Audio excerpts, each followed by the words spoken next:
E quando Jesus chega, Marta vai despejando a sua dor sobre Jesus, dizendo: se tu estiveres aqui, meu irmão não teria morrido. O que Marta está dizendo é: o Senhor não nos atendeu, o Senhor não nos ouviu, o Senhor não nos socorreu, o Senhor não estendeu a mão para nós, o Senhor fez tantos milagres para tanta gente desconhecida, e logo nós, que éramos teus amigos, ficamos na mão, sem ajuda, sem socorro, sem alívio para a nossa dor. Agora o Senhor chegou tarde demais, agora não adianta mais, agora o caldo entornou, agora o problema tornou-se irremediável, irreversível, incontornável. E Jesus responde para Marta: Marta, o teu irmão há de ressurgir. Ela retruca: é claro, eu creio nisso. Ele vai ressurgir no último dia. E aí você percebe que Marta havia conjugado o verbo no passado. Se tu estiveras aqui, meu irmão não teria morrido. Agora Marta conjuga o verbo no futuro. Eu sei que vai ressurgir no último dia. Mas Jesus diz: não, Marta, eu não fui, eu não serei. Eu sou a ressurreição e a vida. Eu ajo hoje, agora. A sua causa impossível não é impossível para mim. O seu problema insolúvel não é insolúvel para mim. A sua dor incurável não é uma dor insuperável para mim. Eu demorei esse tempo todo, não foi por acaso, não foi porque não amo, não foi porque não me importo, não foi porque o problema era insolúvel para mim. Eu demorei esses 4 dias, Marta, para que todos soubessem que eu não sou apenas um amigo humano que posso ajudar ou me solidarizar diante da sua dor. Eu sou o próprio Deus que veio para resolver o seu problema de uma forma milagrosa. Eu posso ressuscitar Lázaro apesar dele estar sepultado há 4 dias. Se Deus nos ama, por que sofremos? Às vezes, Deus consola na hora. Às vezes Deus cura à distância. Às vezes o Senhor está presente e nós nos sentimos mais seguros. Mas há momentos em que Ele está em silêncio. E o silêncio de Jesus, o silêncio de Deus, grita mais alto nos ouvidos da nossa alma que o ruído mais barulhento das circunstâncias mais adversas. Quando Deus está em silêncio, não é que Ele está inativo, nem distante, nem indiferente. Quando Deus está em silêncio, é porque Ele está preparando algo maior e melhor para a nossa vida. Não há Deus como o nosso, que trabalha para aqueles que nele esperam. O milagre de uma ressurreição é maior do que o milagre de uma cura. O milagre de uma ressurreição de um morto de 4 dias é maior do que um milagre de um morto que acaba de falecer. Jesus espera até o 4º dia para que a nação de Israel compreendesse que ele não era apenas um grande homem entre os homens, mas o próprio Deus entre os homens. Se Deus nos ama, por que sofremos? Primeiro, porque nós estamos num mundo sujeito ao sofrimento. Não dá para viver aqui sem sofrer. Nós nascemos chorando, cruzamos a vida com lágrimas nos olhos e muitas vezes nos despedimos da vida entre lágrimas. O mundo é um vale de lágrimas. Aqui não estamos imunes ao sofrimento. É verdade que caminhamos para uma pátria onde Deus vai enxugar dos nossos olhos toda lágrima. Não haverá dor, nem pranto, nem luto, porque as primeiras coisas já terão passadas. Mas enquanto aqui vivermos, estaremos sujeitos ao sofrimento. E a presença do sofrimento não é a ausência do amor de Deus. Os servos de Deus, ao longo da história, sofreram.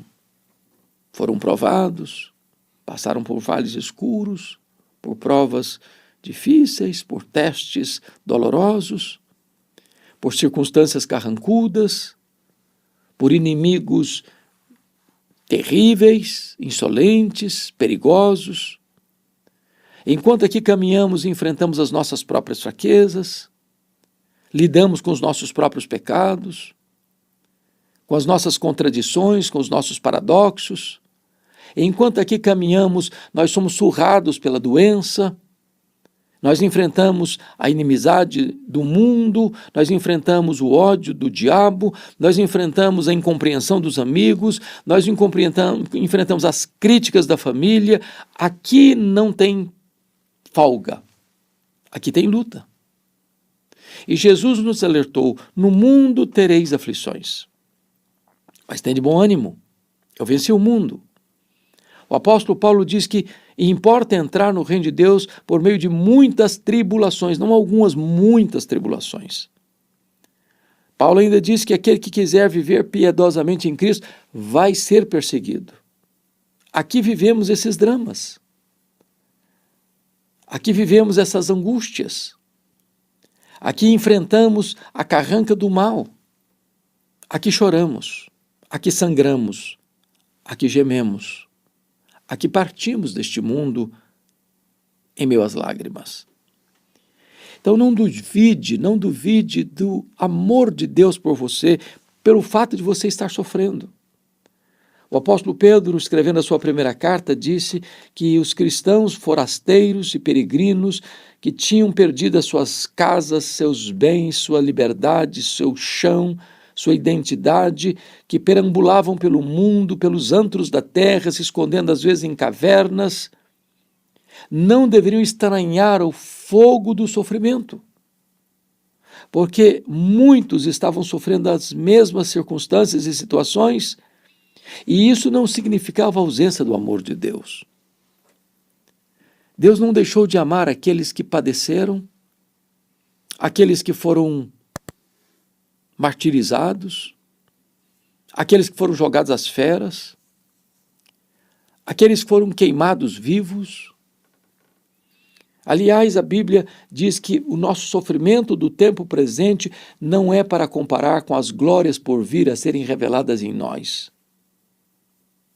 Porque aqui tem dor, aqui tem choro, aqui tem lágrima, aqui tem sofrimento, mas comparado com as glórias e consolações da eternidade, esse sofrimento aqui, por mais angustioso que seja, é leve e momentâneo comparado com as consolações eternas.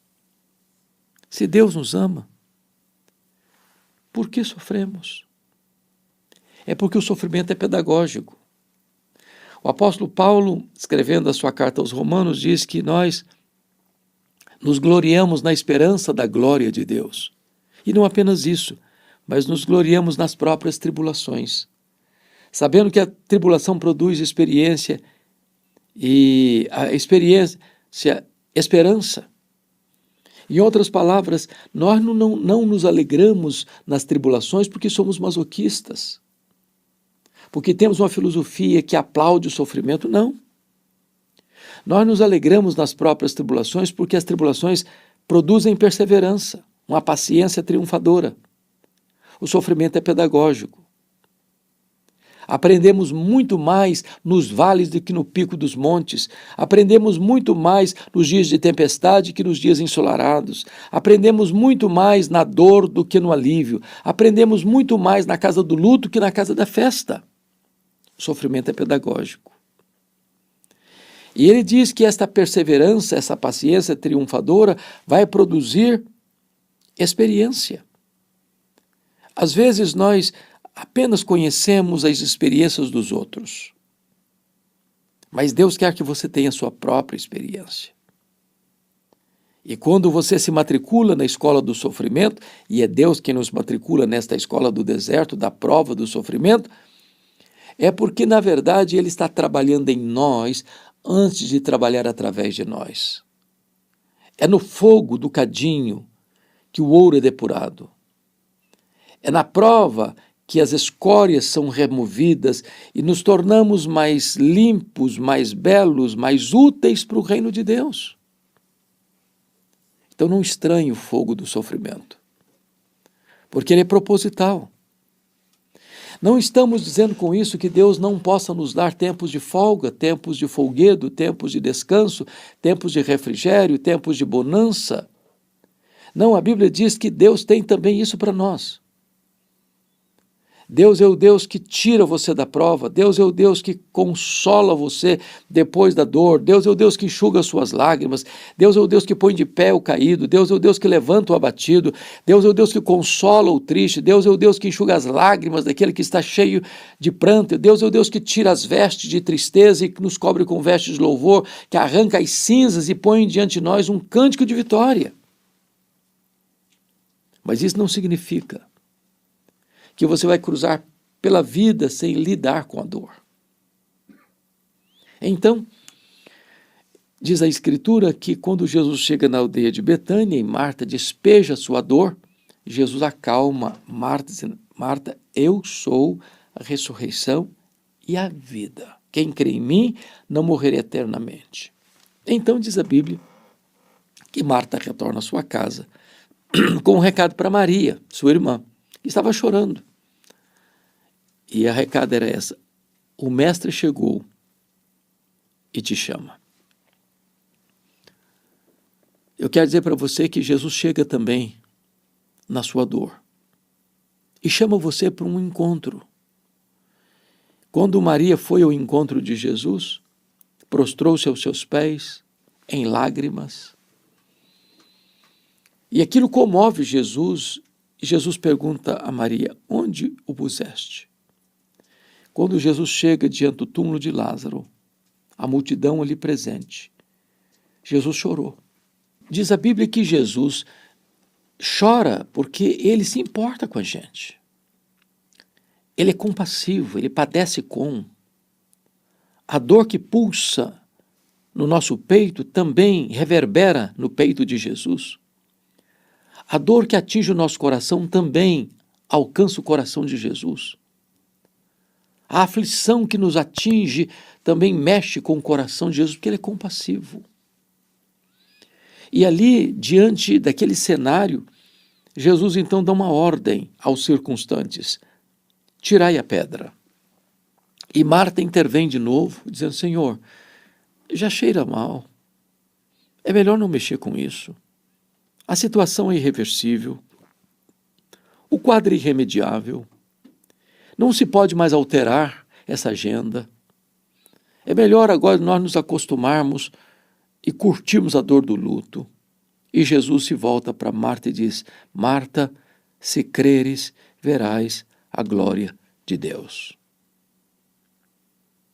Quando você crê no Deus do impossível, o milagre ocorre, porque para Ele não tem causa perdida, não tem doença incurável, não tem família irrecuperável, a morte não tem poder sobre ele, ele reverte o diagnóstico fechado, não tem mais jeito, para ele tem jeito. Então Jesus manda chamar Lázaro. Aliás, Jesus chama Lázaro. Lázaro, vem para fora. E o morto escuta a sua voz. E Lázaro sai da sepultura, todo enfaixado. E Jesus mandou: desatai-o e deixai-o ir. Ali muitos creram nele. O milagre aconteceu. Conversões extraordinárias aconteceram. E Jesus mostrou, não só naquele caso em específico, mas através daquele caso, para o mundo todo, em muitas gerações, até a sua vinda, que para ele não tem causa perdida. Para ele não tem problema insolúvel. Para ele não tem doença incurável. E para ele a morte não é uma impossibilidade intransponível.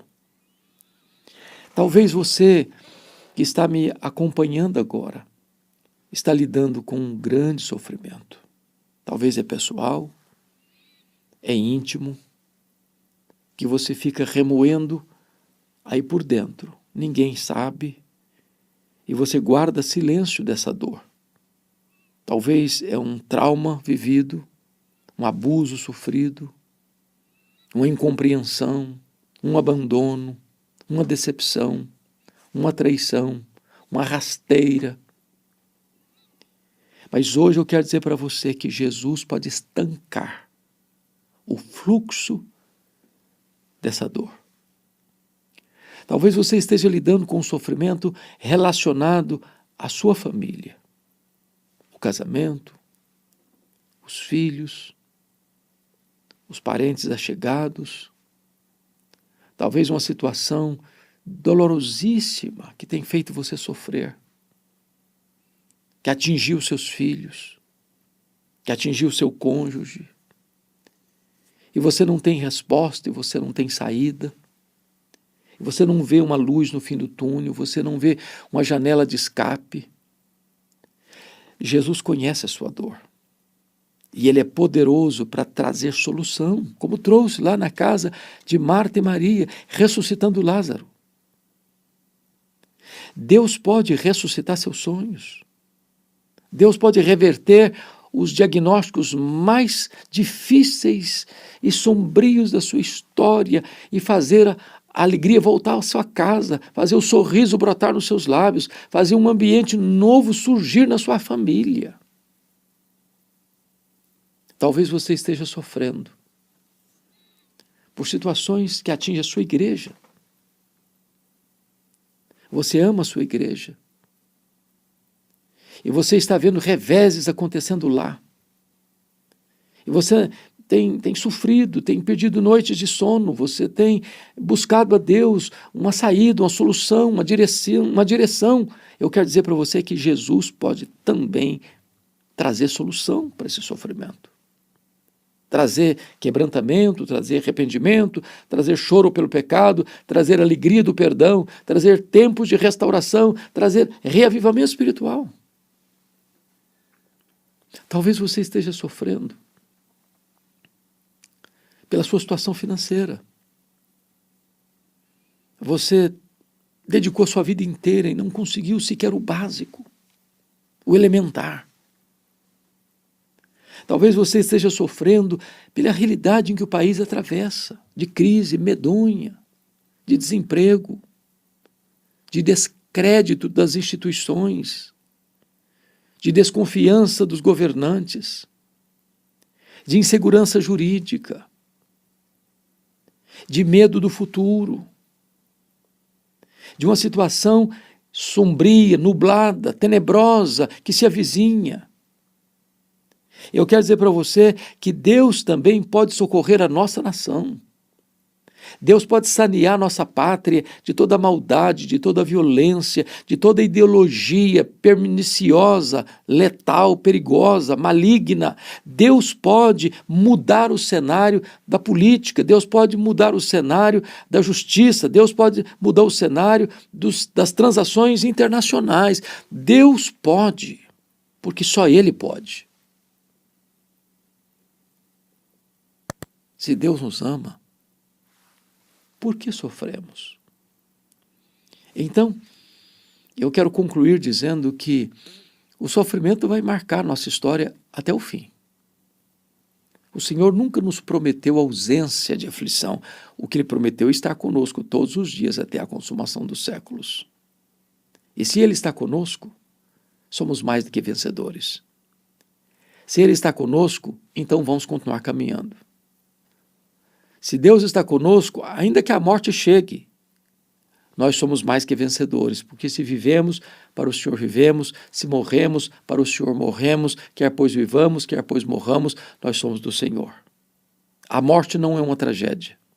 Para o cristão, morrer é deixar o corpo e habitar com o Senhor, e é partir para estar com Cristo, que é incomparavelmente melhor. Sofrer pode ser instrumento de crescimento interior, que revela nossa dependência, molda caráter e desperta compaixão, porque as lutas nos ensinam a perseverar, a valorizar o bem e a buscar consolo além de nós mesmos. Isso não relativiza a dor nem sugere que toda tribulação seja desejável, mas reconhece que algo bom pode surgir quando mantemos confiança e honestidade com Deus.